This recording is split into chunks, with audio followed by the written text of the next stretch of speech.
এ বাবা, ওই ইসমাইল আলাইহিস সালাম কি সুন্দর করে এরকম ভাবে উপর করে শোয়াইলেন। শোয়ানি পরে বাবা যখন ইব্রাহিম আলাইহিস সালাতু ওয়াস সালামের চোখ বাঁধিয়া নিলেন, বাঁধার উপরে যখন গলার ভিতরে ছুরিটা চালাবে, গলার ভিতরে ছুরিটা যখন চালাইল, আসমান সাথে সাথে আউ মাউ করে কান্না করে উঠল। এরে বাবা, ফেরেশতারা কান্না শুরু করে দিল। ও আল্লাহ, ইসমাইল আলাইহিস সালাতু ওয়াস সালাম তো কুরবানি হয়ে গেল, আল্লাহ আর পরীক্ষা করতে হবে না, আল্লাহ আর পরীক্ষা করতে হবে না।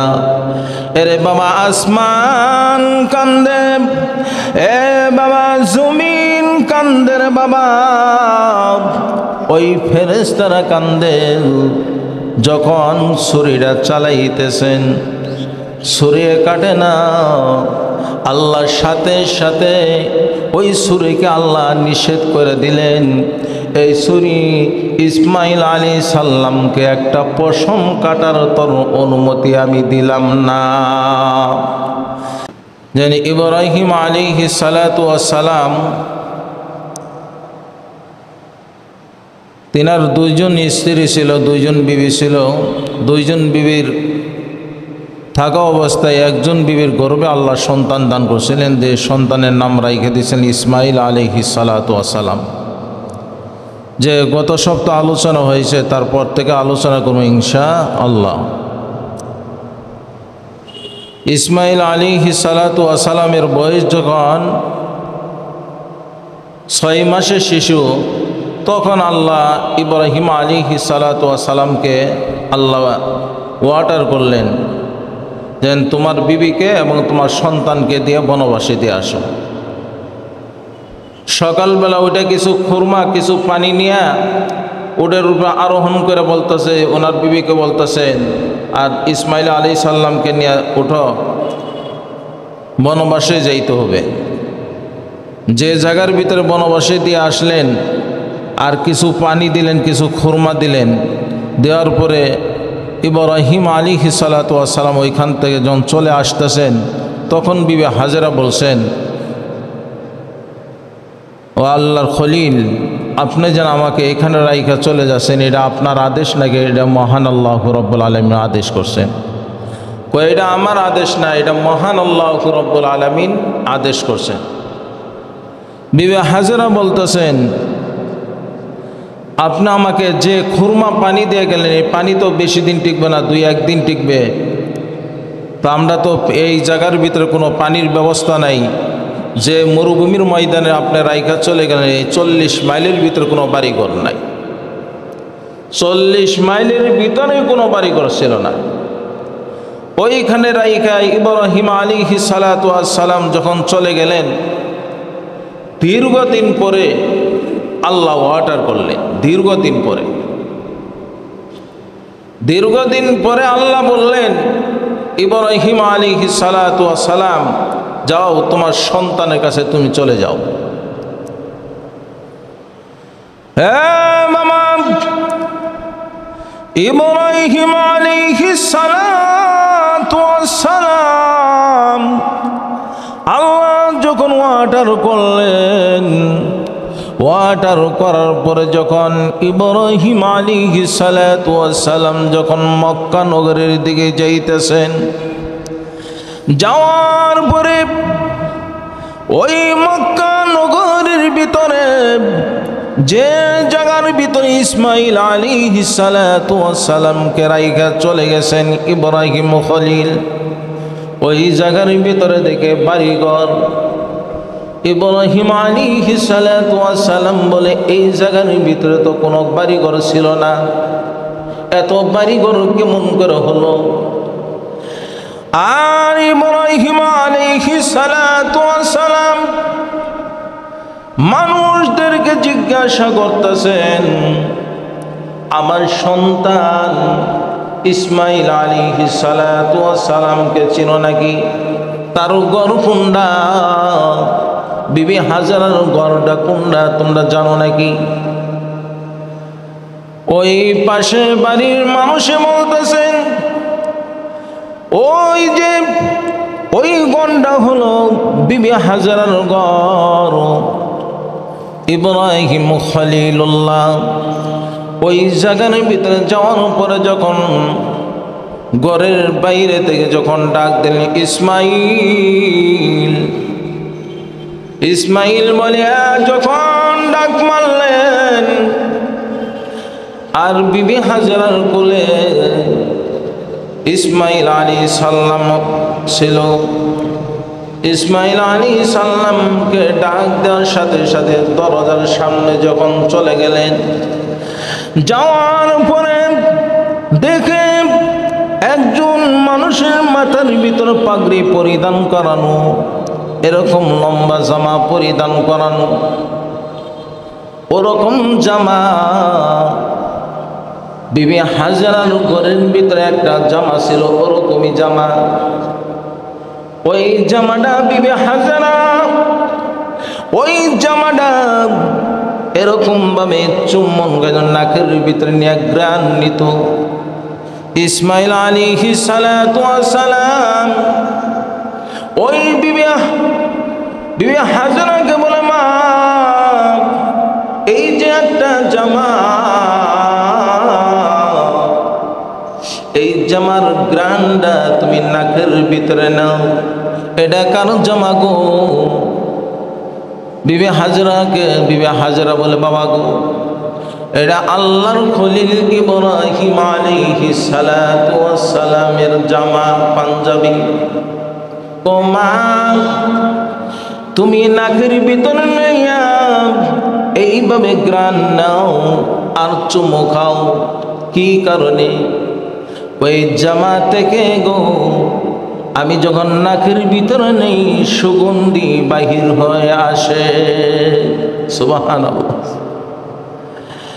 আর ইসমাইল আলাইহিস সালাতু ওয়াস সালাম ইব্রাহিম আলাইহিস সালাতু ওয়াস সালামকে দেখার পরে যখন কাছে আসলো, আসার পরে যখন আদর মহব্বত করতেছেন, চুমো খাইতেছেন, দীর্ঘদিন পরে তার সন্তানের সাথে দেখা হলো। এরে বাবা আদর করতেছেন, মহব্বত করতেছেন।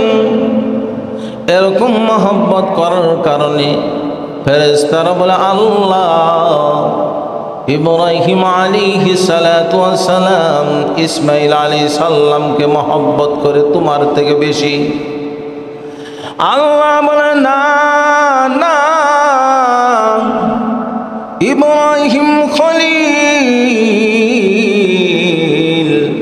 বেশি আমাকে মহব্বত করে তার সন্তান থেকে বেশি। না না,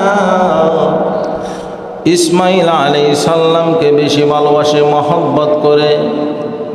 ফেরেশতারা বলে, না গো, আপনার থেকে তার সন্তানকে বেশি ভালোবাসে। আল্লাহ বলে, না, আমাকে বেশি ভালোবাসে, তার সন্তানকে কম ভালোবাসে। আল্লাহ বলতেছেন, ও ফেরেশতারা রে, আমার পরীক্ষা তোমরা দেখতে চাও কাহা? এরে বাবা, আল্লাহ স্বপ্নে যুগে দেখাইলেন। আল্লাহ বলতেছেন, ইব্রাহিম খলিল তোমার প্রিয় বস্তুকে তুমি কুরবানি করো। এ বাবা, ইব্রাহিম আলাইহিস সালাতু ওয়াস সালাম এই স্বপ্নে দেখার পরে 100 উট সকালবেলা কুরবানি করে দিলেন। 100 উট কুরবানি যখন করলেন, করার পরে আল্লাহ বলতেছেন, ইব্রাহিম খলিল গো, তোমার জানের থেকে যে জিনিসটা প্রিয় ওই জিনিসটা তুমি কুরবানি করো। এখন ইব্রাহিম আলাইহিস সালাতু ওয়াস সালাম বলতেছেন, আমার জানের থেকে প্রিয় জিনিসটা হলো ইসমাইল আলাইহিস সালাতু ওয়াস সালাম ছাড়া আর কেউ নাই। এখন ইসমাইল আলাইহিস সালামকে যখন কুরবানি করবেন, এর বাবা ইব্রাহিম আলাইহিস সালাতু ওয়াস সালাম রশি লইলেন। রশি নেওয়ার পরে গো একটা ছুরি হাতে নিয়ে বললেন, বিবি হাজেরাকে বললেন, ইসমাইল আলাইহিস সালামকে সুন্দর করে সাজাইয়া দাও। বাদশাহ দাওয়াত দিয়েছেন, বাদশার দাওয়াতে নিয়ে যাব। এ বাবা, বিবি হাজেরা সুন্দর করে সাজাইয়া যখন দিলেন, ইব্রাহিম আলাইহিস সালাতু ওয়াস সালাম একটা রশি লইয়া একটা ছুরি হাতে নিয়ে মিনার দিকে যখন রওনা শুরু করে দিলেন রে বাবা, এর বাবা শয়তানের মাথা খারাপ হয়ে গেল। শয়তান দৌড়াইয়া বিবি হাজেরার কাছে চলে আসলো। আসার পরে বললেন, বিবি হাজেরা গো, তোমার সন্তানকে এই মিনাতে নিয়ে যাইতেছে কুরবানি করার জন্যে। আর বিবি হাজেরা বলে, এ শয়তান, তুমি দূর হয়ে যাও। বাবা কোনদিন সন্তানকে কুরবানি করতে পারে না, তুমি দূর হয়ে যাও। এখন শয়তান টেনশন করতেছে, হারে আমি আসল কথা না বললে বিবি হাজেরা তো বিশ্বাস করবে না। এখন শয়তান বলতেছেন, শোনো গো, তোমার আল্লাহ ইসমাইল আলাইহিস সালাতু ওয়াস সালামকে কুরবানি করার জন্য আল্লাহ অর্ডার করেছেন। আর বিবি হাজেরা সাথে সাথে বললেন, আমার স্বামী যদি আমাকে বলতো ইসমাইল আলাইহিস সালামকে কুরবানি করার জন্য আল্লাহ অর্ডার করেছেন, তাহলে তো আমি আরো সুন্দর করে সাজাইয়া পুজাইয়া সুন্দর করে আমি হাতে তুলে দিতাম। আহারে, আমার স্বামী তো মনে হয় আমাকে বলে নাই। ও আল্লাহ, বিবি হাজেরা বলতেছেন, আল্লাহ আমার ইসমাইল আলাইহিস সালামকে কুরবানি করার জন্য নিয়ে যাচ্ছে, আল্লাহ তুমি কবুল করে নিও।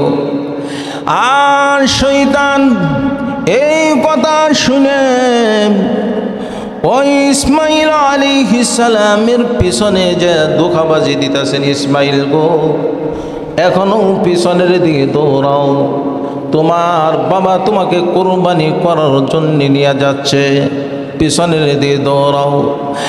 আর ইসমাইল আলাইহিস সালাতু ওয়াস সালাম আল্লাহর খলিল ইব্রাহিম আলাইহিস সালাতু ওয়াস সালামকে বলে, বাবা গো, আপনি নাকি আমাকে কুরবানি করার জন্য নিয়ে যাচ্ছেন। ইব্রাহিম খলিল বলে, ওইটা হলো ইবলিস, শয়তান, ওই জায়গার ভিতরে পাথর মারো। এর বাবা এরকম ভাবে যাইতে যাইতে 3 জায়গার ভিতরে পাথর মারছেন। আর ইসমাইল আলাইহিস সালামের পাথর মারার আল্লাহ কবুল করে নিয়েছেন। এর বাবা মক্কার ভিতরে যত হাজি হজ করার জন্য যাইবে, আর ওই জায়গার ভিতরে পাথর না মারলে একটা হাজিদের হজ আল্লাহ কবুল করবে না। এর বাবা মিনার ভিতরে যাওয়ার পরে, মিনাতে যাওয়ার পরে ইব্রাহিম আলাইহিস সালাতু ওয়াস সালাম বলতেছেন, ক্বালা ইয়া বুনাইয়া ইন্নী আরা ফিল মানামি আন্নী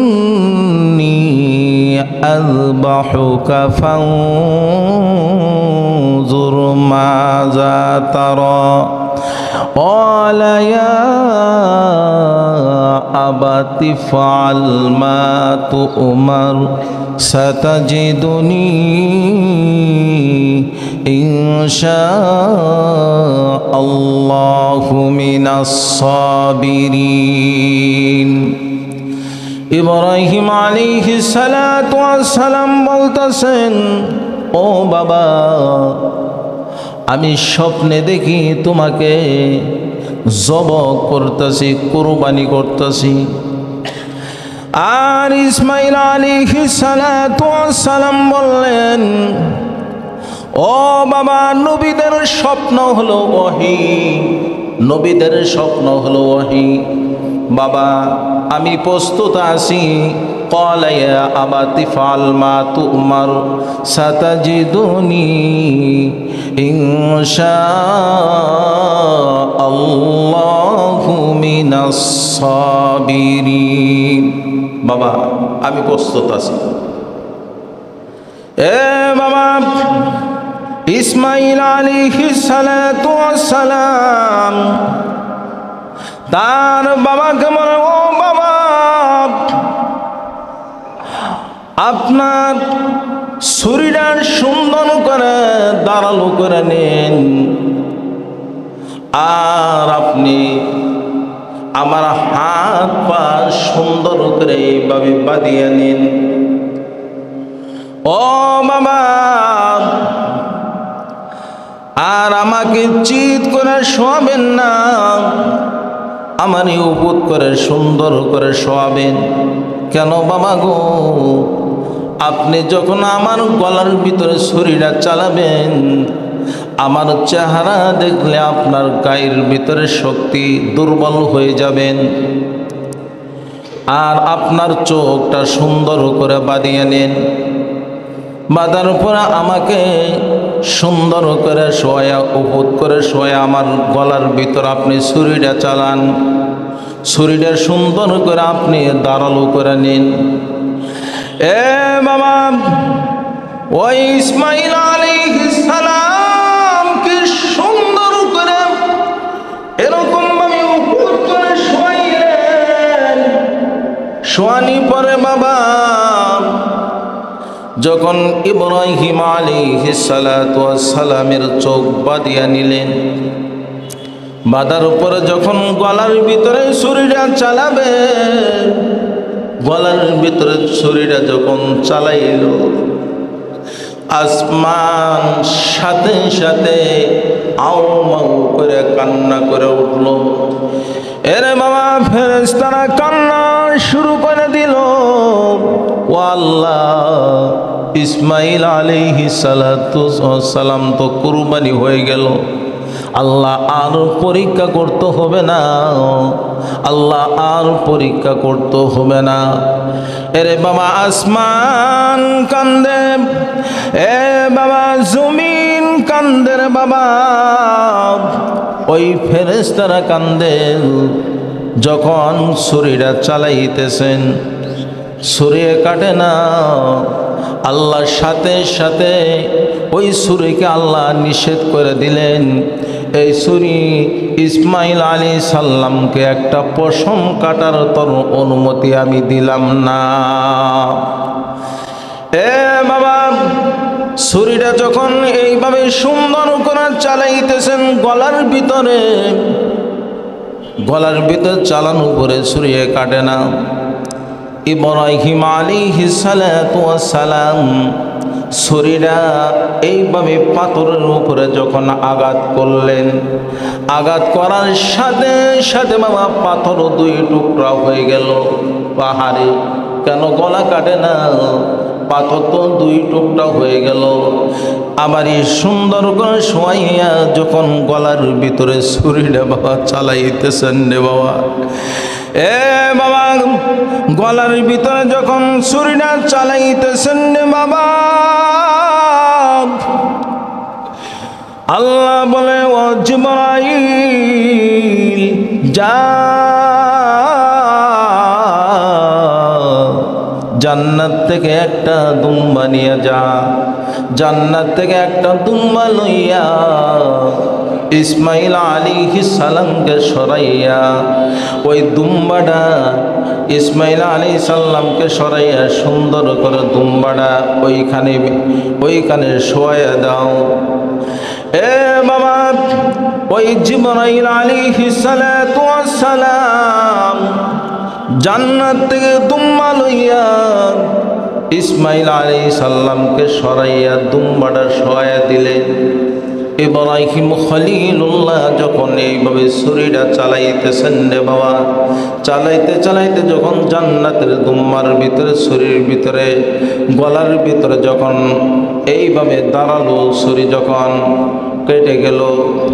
হাতের ভিতর রক্ত বলল ইব্রাহিম আলাইহিস সালাতু ওয়াস সালামের রক্ত পড়ার সাথে সাথে দেখে এইভাবে পাশে ইসমাইল আলাইহিস সালাতু ওয়াস সালাম দাঁড়ায় আছেন, আর একটা দুম্বা কুরবানি হয়ে গেল।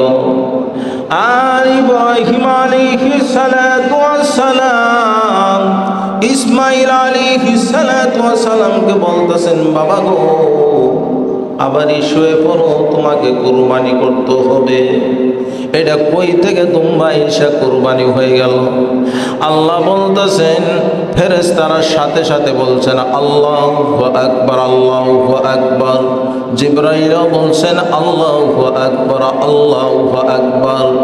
যখন জান্নাতের দুম্বাটা কুরবানি হয়ে গেল, আর ইব্রাহিম আলাইহিস সালাতু ওয়াস সালাম বলতেছেন আল্লাহু আকবার, আল্লাহু আকবার, ওয়ালিল্লাহিল হামদ। এই কারণে বাবা, এই যে আজকে ফজরের নামাজের পর থেকে তাকবীর শুরু হয়েছে, আয়ামে তাশরিক প্রত্যেক ফরজ নামাজের পরে একবার বলতে হবে। যারা আমরা পুরুষ আছি আমরা তাকবীরটা জোরে বলবো, আল্লাহু আকবার, আল্লাহু আকবার, লা ইলাহা ইল্লাল্লাহ, আল্লাহু আকবার, আল্লাহু আকবার, ওয়ালিল্লাহিল হামদ। যারা বাড়িতে মা বোনেরা আছেন এদেরকে আপনারা বলে দিবেন, মা বোনেরা তাকবীরটা আস্তে আস্তে বলবে একবার, পুরুষরা বলবে জোরে সুরে, আর মা বোনেরা তাকবীর বলবে একবার আস্তে আস্তে।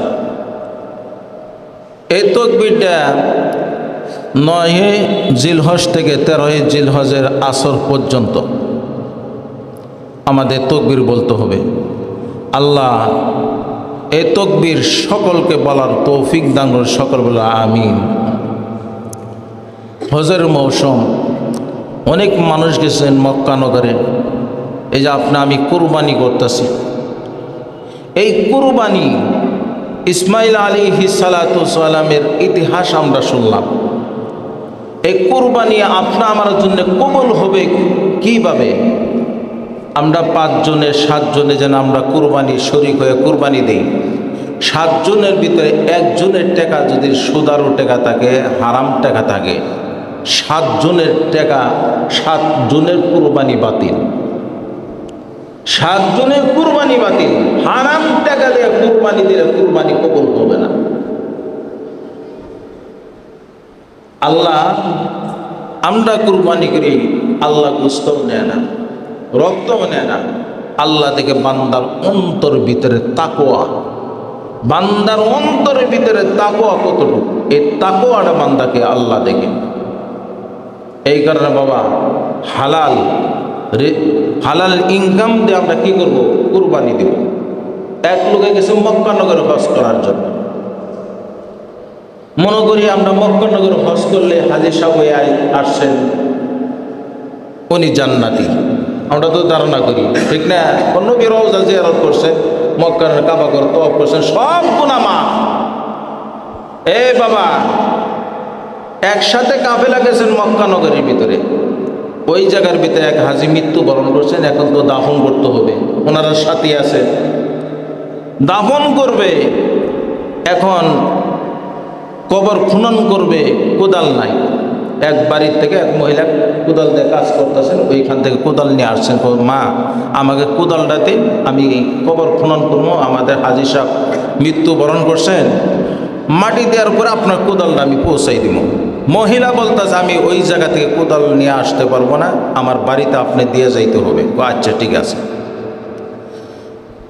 কবর খনন করার পর ওই হাজী সাহেবকে ওই কবরের ভিতরে রাখছে, রাখার পর ওই কোদালটা কবরের ভিতরে রেখে উপর দিয়ে পাথর ইট দিয়ে সুন্দর করে ঢাকার পরে স্মরণ হয়েছে হে কোদাল। ওই মহিলাকে আমরা ওয়াদা করছি যেন আমরা মাটি দেওয়ার পরে কবর খনন করার পরে কোদালটা আমরা পৌঁছে দিব। এই কোদাল এখন এরা বলছে কোদাল তো ভিতরে রাইখে আমরা চলে আসছি, ভিতরে কোদাল রাইখে তো আমরা চলে আসছি, এখন কি উপায়? এখন কবর খনন করো, ওয়াদা বরখিলাপ করা যাবে না।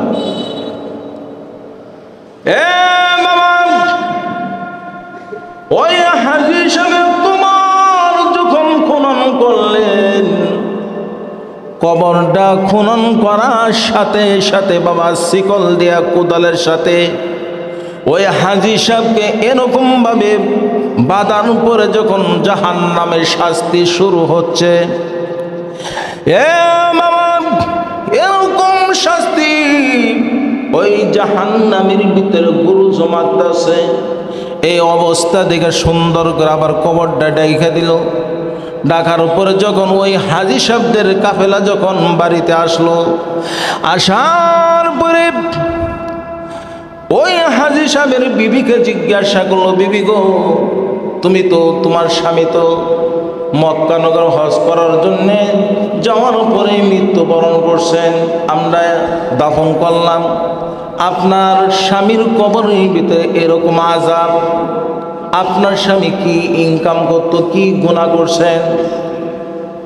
তার বিবি বলেন, আমার স্বামী দুনিয়ার ভিতরে ব্যবসা বাণিজ্য করত, পার্টনারে ব্যবসা করত, যে তার সাথে ব্যবসা করত তাকে হত্যা করার পরে তার টাকা পয়সা সমস্ত কিছু আত্মসাৎ করছেন। আমি বলছি, স্বামী গো, আপনি এই টাকা নিয়ে মক্কা নগরে হজ করলে আপনার হজ কবুল হবে না। আমি বারংবার না করছি, তারপরও হারাম টাকা লইয়া মক্কা নগরে গেছেন। তার বিবি বলতেন তার শাস্তি হবে না। কার শাস্তি হবে? দেখছেন, হারাম টাকা দিয়ে হজ করলে বাবা কি হজ কবুল হবো? হারাম টাকা দিয়ে কুরবানি করলে বিন্দু মাত্র খোদা কবুল করবে না। আল্লাহ বলছেন, ইন্না আতাইনাকাল কাউসার ফাসাল্লি লিরাব্বিকা ওয়ানহার। আল্লাহ বলছে আগে নামাজ, ওয়ানহার কুরবানি কর। আর আমরা তো মনে করি যে আমরা কুরবানি করতেছি, 2 লাখ 5 লাখ টাকা দিয়ে গরু কিনা কুরবানি করতেছি, জান্নাতের ভিতর চলে গেছি। না, কুল ইন্না সালাতি ওয়া নুসুকি ওয়া মাহইয়ায়া ওয়া মামাতি লিল্লাহি রাব্বিল আলামিন। কুরবানি হবে কার জন্য? লিল্লাহি রাব্বিল আলামিন, আল্লাহর জন্য। বান্দার জন্য এই তাকওয়া অন্তরের ভিতরে থাকবে, তার কুরবানি কবুল হবে। আর বান্দার জন্য কুরবানি কবুল হবে, আল্লাহ গরুর প্রত্যেকটা পশমের বদলেতে একটা করে নেকি দান করে, আর একটা করে গুনাহ মাফ করেন, আর একটা করে আল্লাহ নেকি দান করেন। সুবহান আল্লাহ, সুবহান আল্লাহ। যে হাদিস বললাম শুনলো না বললো না, এর উপরে সকলকে আমল করবার তৌফিক দান করুন। সকল বলে আমিন।